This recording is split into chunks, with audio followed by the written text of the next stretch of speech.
Dijon Développement est l'agence de développement économique du territoire du Grand Dijon et de la future métropole de Dijon. Elle couvre un territoire de 24 communes, soit 260 000 habitants, près de 16 500 entreprises et 140 000 emplois. Cette agence a de nombreux atouts et de nombreux objectifs en développement. On a une convention partenariale avec le Grand Dijon qui a un objectif très large, qui est le maintien et le développement d'emplois et d'activités économiques sur notre territoire. Mais comme cet objectif est très large, on le décline en plusieurs plans d'action. La fidélisation des entreprises qui sont déjà sur le territoire, on a envie qu'elles perdurent, qu'elles vivent. Donc on les aide tant dans leurs projets de développement que dans leurs difficultés. Ça, c'est notre premier axe. Notre deuxième axe, et la stratégie a été complètement affinée, revue depuis la présidence de François-André Allaert, il y a un peu plus de 2 ans, où on a mis en place une stratégie de prospection produit-marché. C'est-à-dire, on a regardé où le territoire avait de réels atouts et on est parti en prospection dans des domaines précis qui sont l'agroalimentaire, la santé, les dispositifs médicaux et l'éco-environnement. Dans l'objectif de valoriser et de favoriser le développement économique du territoire, Dijon Développement s'implique également dans de vastes missions de marketing territorial et de promotion de l'agglomération, notamment par le biais de salons et d'événements.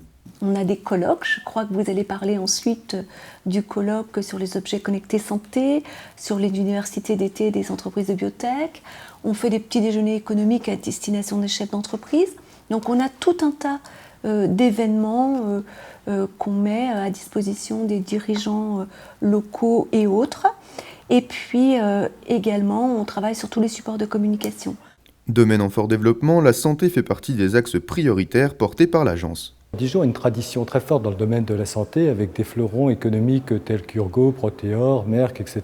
Ça a toujours été une capitale de la santé et nous souhaitons la redévelopper dans ce sens et notamment en intégrant dans ce développement les compléments alimentaires, les dispositifs médicaux et puis les objets connectés qui sont des secteurs extrêmement porteurs.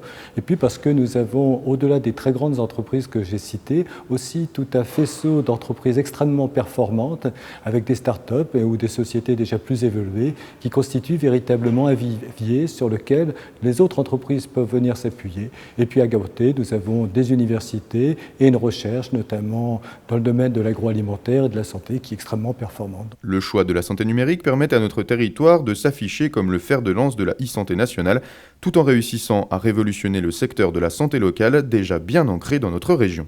Le numérique dans le domaine de la santé va véritablement révolutionner l'organisation de notre système des soins. Je crois qu'on ne maîtrise pas encore complètement l'impact que ça va avoir au niveau non seulement des médecins, des soignants, mais également des patients.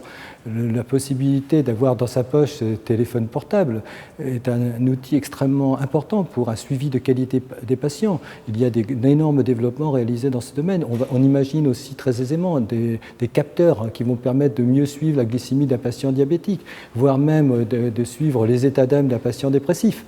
Donc je crois qu'on est au moment d'une véritable révolution technologique et Dijon souhaite véritablement se positionner sur ce créneau parce que là aussi, santé et nouvelles technologies, c'est-à-dire l'innovation, c'est une véritable tradition de notre agglomération.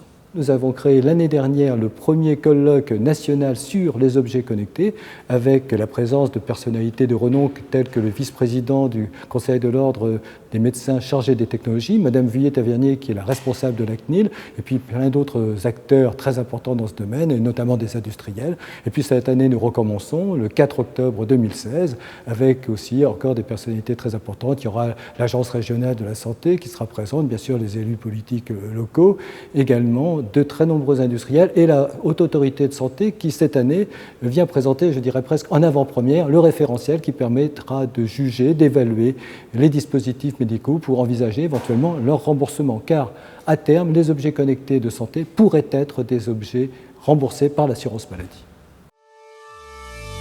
Une réaction? Un témoignage? Commentez ce reportage sur dijonsanté.fr.